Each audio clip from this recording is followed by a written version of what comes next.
Bienvenidos a Max Estrenos. Hoy tenemos un video muy especial porque no hablamos de una sola temporada ni de una sola plataforma. Hablamos de lo mejor, las 15 miniseries que dejaron una marca, que cambiaron conversaciones, que ganaron premios o simplemente que cuando terminaron dejaron a la gente sin saber qué ver después.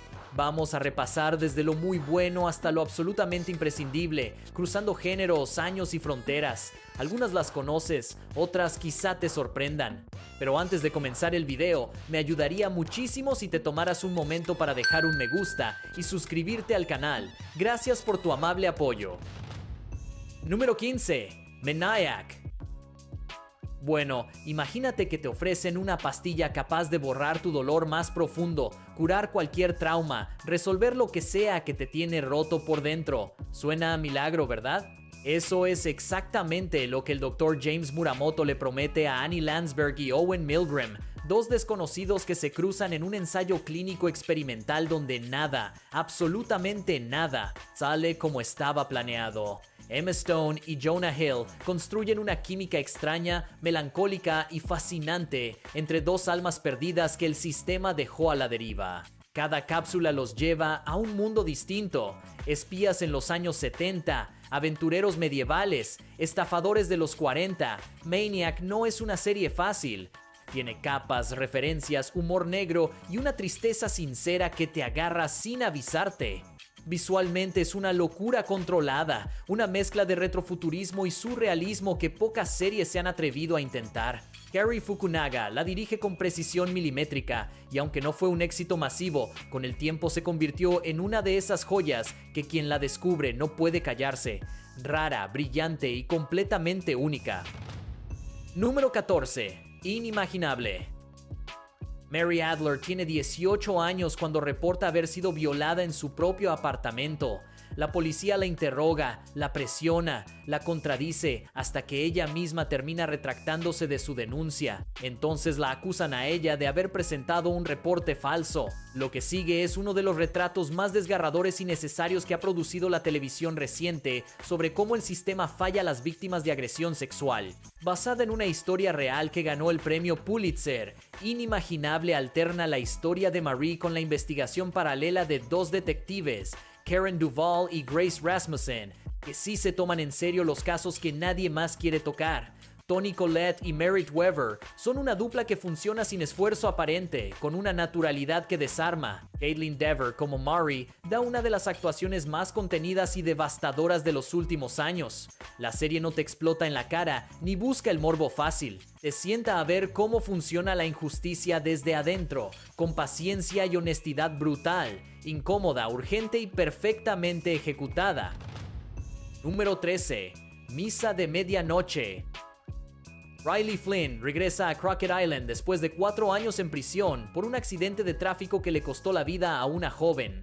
La isla es pequeña, aislada y devota, pero algo cambia cuando llega el padre Paul Hill, un sacerdote joven y carismático que trae consigo una energía extraña y milagros que nadie sabe cómo explicar. Mike Flanagan, el maestro del terror psicológico en Netflix, construyó con Misa de Medianoche algo que va mucho más allá del susto fácil. Esta es una serie sobre fe, culpa, fanatismo y lo que la gente es capaz de hacer cuando cree que Dios está de su lado. El terror aquí no viene de fantasmas ni monstruos clásicos, viene del ser humano, de la comunidad, de la certeza ciega. Flanagan escribe diálogos que parecen sermones filosóficos que enganchan en lugar de aburrir, y el elenco, liderado por Hamish Linklater en una actuación que da miedo por lo convincente que es, hace que todo se sienta real y urgente. Atmosférica, lenta en el mejor sentido y genuinamente perturbadora. Una de las mejores piezas de terror que ha producido la plataforma. Número 12. Cuerpos. 4 detectives en 4 épocas distintas de Londres, 1890, 1941, 2023 y 2053, encuentran exactamente el mismo cadáver en exactamente el mismo callejón. Mismo cuerpo, misma herida, misma posición. Imposible.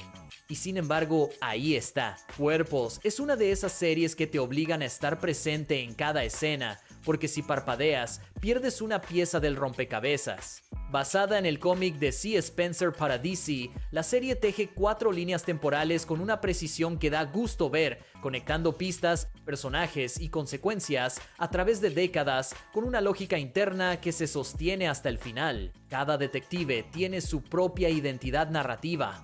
El Londres victoriano con su opresión social, el Londres de la Segunda Guerra con el fascismo en las puertas, el presente con sus contradicciones tecnológicas y el futuro distópico que todo lo ata. Stephen Graham es el punto más brillante de un reparto que funciona colectivamente. No es perfecta, donde flaquea un poco es en el ritmo del tercer acto, pero como ejercicio de narrativa compleja y ambiciosa, Cuerpos merece mucho más reconocimiento del que recibió. Número 11. Alias Grace. Canadá, 1843. Grace Marks lleva 15 años en prisión acusada de asesinar a su empleador y a la amante de este. No recuerda nada, o eso dice. Un joven médico llamado Simon Jordan llega para entrevistarla, convencido de que puede descubrir la verdad detrás de esa amnesia. Lo que encuentra es algo mucho más complicado. Basada en la novela de Margaret Atwood, la misma autora del cuento de la criada, alias Grace, es una exploración magistral de cómo la sociedad del siglo XIX construía y destruía a las mujeres, especialmente a las pobres, a las inmigrantes, a las que no encajaban. Sarah Gadon convierte a Grace en un enigma que el espectador quiere resolver pero nunca termina de atrapar del todo, y esa ambigüedad es exactamente la intención. La dirección de Mary Herron, conocida por American Psycho, envuelve cada escena en una frialdad que contrasta con la calidez engañosa de la voz narradora de Grace. La serie tiene un 97% en Rotten Tomatoes y es, honestamente, una de las adaptaciones literarias más cuidadas que ha producido Netflix. Lenta y deliberada, como debe ser. Número 10. Cuando nos vean. Nueva York, 1989. 5 adolescentes, 4 afroamericanos y un latino son arrestados por el violento ataque a una corredora en Central Park. Sin pruebas suficientes, sin abogados competentes y bajo presión brutal de los interrogadores, terminan confesando crímenes que no cometieron. Pasarán años en prisión, sus vidas quedarán destruidas. Ava DuVernay dirige esta miniserie como si cada escena fuera un golpe directo al estómago, porque lo que muestra es real y es devastador. La historia de los llamados 5 de Central Park, que en realidad se llaman Antron McCray, Kevin Richardson, Yusef Salaam, Raymond Santana y Corey Wise, es una de las injusticias más documentadas del sistema judicial estadounidense. La serie tiene un 100% en Rotten Tomatoes, y cuando Gerald Jerome, interpretando a Corey Wise, aparece en el episodio final, da una de las actuaciones más viscerales que ha capturado una pantalla de televisión. No se puede ver sin sentir algo. No se debería poder. Número 9. Bebé Reno. Donnie es un comediante que no termina de despegar, trabaja como barman en Londres y un día, por un simple acto de bondad, le ofrece una taza de té gratis a una mujer que parece estar mal. Ese gesto cambia todo. Lo que empieza como una anécdota incómoda se convierte en 6 años de acoso sistemático. Miles de correos electrónicos, cientos de horas de mensajes de voz y una obsesión que amenaza con devorar la vida entera de Donnie. Bebé Reno es la historia real de Richard Gadd, quien escribió, protagonizó y produjo esta serie basada en su propia experiencia. Y eso se nota en cada escena, en la vulnerabilidad con la que expone no solo al acosador, sino también sus propias contradicciones, sus errores, sus silencios cómplices. La serie logró 88 millones de vistas en el primer semestre de 2024, ganó el Emmy a Mejor Miniserie y se convirtió en el fenómeno cultural de ese año. Jessica Gunning como Martha es aterradora y profundamente humana al mismo tiempo, una combinación que pocas actuaciones logran, incómoda, honesta y necesaria. Número 8. Ripley. Tom Ripley vive en Nueva York en los años 60 haciendo pequeñas estafas para sobrevivir. Un día recibe una oferta que parece demasiado buena para ser real. Un empresario adinerado le paga el pasaje a Italia para que convenza a su hijo Dickie de volver a casa. Tom acepta, conoce a Dickie, conoce su vida lujosa en la costa italiana y decide que quiere esa vida.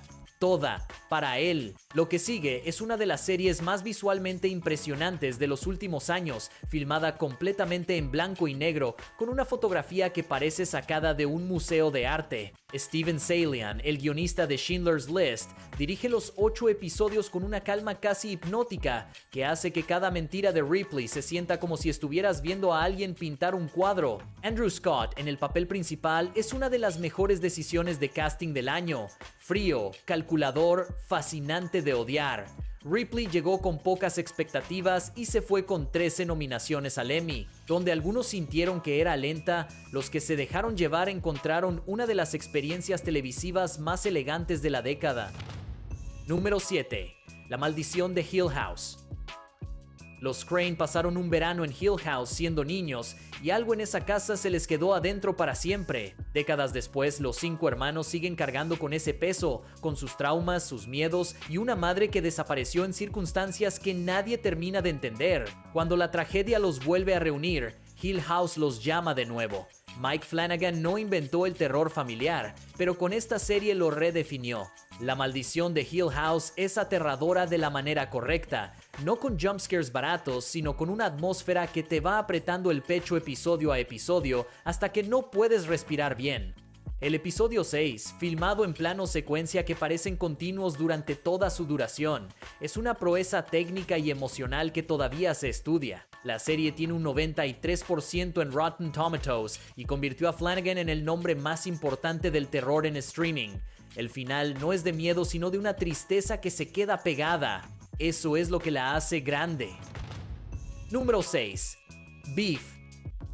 Todo empieza con un incidente de tránsito. Danny Cho le cierra el paso al auto de Amy Lau en un estacionamiento de Los Ángeles. Ella le toca el claxon, él le responde con un gesto, y a partir de ese momento, los dos deciden destruirse mutuamente.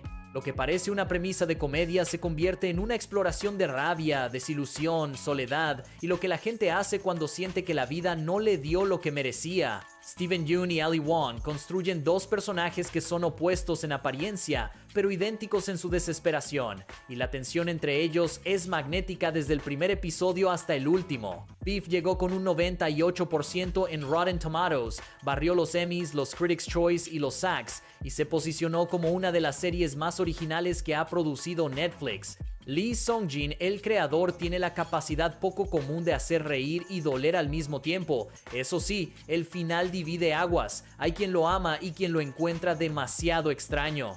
Pero hasta ese final extraño tiene sentido dentro de la lógica particular de esta serie, que no se parece a nada. Número 5. Chernobyl. El 26 de abril de 1986, el reactor número 4 de la planta nuclear de Chernobyl explota en lo que se convierte en el peor accidente nuclear de la historia. Lo que sigue no es solo la historia de la explosión, sino la historia de cómo un gobierno decidió mentir mientras el mundo se contaminaba. Chernobyl tiene un 9.4 en IMDb, la puntuación más alta jamás registrada para una serie en esa plataforma. Y ese número no es casualidad. Craig Mazin reconstruyó los hechos con una fidelidad obsesiva y Johan Renck los filmó con una frialdad documental que hace que cada escena se sienta como evidencia de algo real. Jared Harris como Legasov y Stellan Skarsgård como Sherbina son la columna vertebral de una narración que alterna la burocracia soviética con el horror humano de los liquidadores que fueron enviados a limpiar lo que no tiene limpieza. La serie ganó el Emmy a Mejor Miniserie en 2019 y cambió para siempre cómo se hacen los dramas históricos en televisión. Ver Chernobyl es una obligación para cualquiera que ame la televisión de calidad. Número 4. Gambito de Dama. Beth Harmon tiene 9 años cuando la mandan a un orfanato en Kentucky y descubre el ajedrez en el sótano del lugar, jugando con el conserje que se convierte en su primer maestro. Desde ese momento, su vida gira alrededor de 64 casillas blancas y negras en las que es, sencillamente, un genio. Lo que podría haber sido una historia de superación predecible se convierte en algo mucho más rico gracias a Anya Taylor-Joy, que convierte a Beth en un personaje magnético, contradictorio y completamente irresistible. Gambito de Dama llegó en octubre de 2020, en plena pandemia, y en 4 semanas se convirtió en la miniserie con guión más vista en la historia de Netflix, con 62 millones de cuentas. No solo eso, las ventas de tableros de ajedrez en el mundo subieron un 125% ese año. Pocas series pueden decir que cambiaron algo real en el mundo exterior. La fotografía de los años 50 y 60 es impecable, la banda sonora de Carlos Rafael Rivera es perfecta, y el episodio final en Moscú es uno de los cierres más satisfactorios de la televisión reciente, un fenómeno que merece su lugar en la historia. Número 3. El camino estrecho al norte profundo. Dorrigo Evans es un médico australiano prisionero de guerra en Birmania durante la Segunda Guerra Mundial, obligado a cuidar a sus compañeros mientras los japoneses los hacen construir el ferrocarril de la muerte bajo condiciones inhumanas. Pero la guerra no es lo único que lo rompe. Hay una mujer que amó antes del conflicto y que no puede olvidar. Y ese amor imposible es el eje alrededor del que gira toda la historia. La miniserie de Prime Video está basada en la novela ganadora del Premio Booker de Richard Flanagan y es una de las adaptaciones literarias más ambiciosas y mejor ejecutadas de los últimos años. Jacob Elordi, que viene de Saltburn y de Priscilla, da aquí la actuación más compleja y contenida de su carrera, moviéndose entre el hombre joven que ama y el anciano que recuerda con una naturalidad que desarma. El 100% en Rotten Tomatoes no es exageración. Tiene momentos de una brutalidad difícil de ver y momentos de una ternura igualmente difícil de olvidar. Una de esas series que cuando terminas necesitas quedarte quieto un momento antes de volver al mundo. Número 2. Secretos muy íntimos. Una pequeña ciudad de Dinamarca. Una desaparición que parece sin explicación, y debajo de esa calma escandinava, una red de secretos que empieza a desmoronarse cuando la investigación toca las puertas que nadie quería abrir. Secretos muy íntimos llegó a Netflix en enero de 2025 sin demasiado ruido y en 6 semanas acumuló 33.8 millones de vistas, convirtiéndose en uno de los lanzamientos más sorprendentes de la plataforma ese año. Es el tipo de thriller que te hace creer que ya sabes hacia dónde va y luego da un giro que reencuadra todo lo que acabas de ver. Los personajes tienen ese peso específico de las buenas ficciones escandinavas. Personas normales, con vidas normales, que esconden cosas que no son normales en absoluto. La tensión crece con paciencia, el ritmo nunca se apresura innecesariamente, y el elenco funciona con una cohesión que da gusto ver. Si te gustan los thrillers que respetan tu inteligencia y que construyen su suspense con cuidado en lugar de depender de los sustos fáciles, Secretos muy íntimos es exactamente lo que necesitas ver. Número 1. Adolescencia. Jamie Miller tiene 13 años cuando la policía entra a su casa al amanecer y lo arresta por el asesinato de una compañera de escuela. Cada uno de los 4 episodios de Adolescencia está filmado en un solo plano continuo, sin cortes, sin pausas, en tiempo real. El primero sigue el arresto, el segundo, la investigación en el colegio, el tercero, una sesión devastadora entre Jamie y una psicóloga forense. El cuarto, la familia tratando de entender lo que pasó. No hay respuestas fáciles, no hay un villano con una explicación limpia, solo hay preguntas que duelen. Jack Thorne y Stephen Graham crearon algo que superó todos los registros, 164 millones de vistas en el primer semestre de 2025, convirtiéndola en la miniserie más vista en la historia de Netflix. El gobierno del Reino Unido comenzó a distribuirla en escuelas como material educativo. Las críticas son unánimes con un 98% en Rotten Tomatoes. Owen Cooper como Jamie y Stephen Graham como su padre son simplemente insuperables. Adolescencia no es entretenimiento, es un espejo, y lo que muestra no siempre es fácil de ver, por eso es necesaria, por eso es la número 1. Y con eso concluimos nuestro recuento de las 15 mejores miniseries de Netflix de todos los tiempos. Una lista donde cada título ganó su puesto con datos, con premios, con audiencias reales y con la clase de impacto que no se fabrica. Desde los comienzos más oscuros hasta el fenómeno absoluto que rompió todos los registros. Si te gustó este video, no olvides dejar tu like, suscribirte y activar la campanita para no perderte nuestros próximos contenidos. ¿Cuál es tu favorita de esta lista? ¿Cuál crees que faltó? Déjanos saber en los comentarios, que esa conversación vale la pena tenerla.